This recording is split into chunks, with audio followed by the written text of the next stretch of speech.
VLOOKUP helps you pull information from a table based on a name or code. In this example, we have a simple table with two names, John and Mary, and their values for January and February. VLOOKUP lets us retrieve any of these numbers instantly. Here, the lookup value is John. That means Excel will search for the name John in the first column of the table. Once it finds the match, it will return the value from the column we specify. The table we are using is named Table 2. This makes the formula cleaner and easier to read. Instead of selecting a range manually, we refer to the entire table using its name. The column number decides which value we want. Column 2 returns the January value, and column 3 returns the February value. For John, column 2 gives 100, and column 3 gives 200.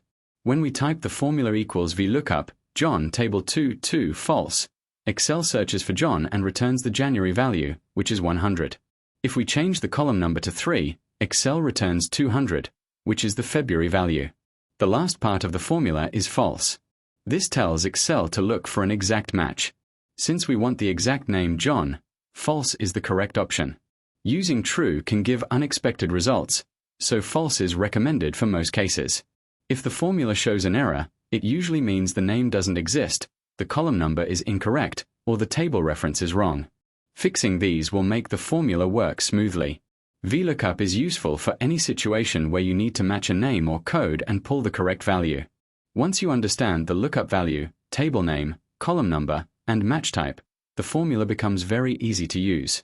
We specialize in building useful templates for personal finances. Take a look and follow us for more tips and tricks.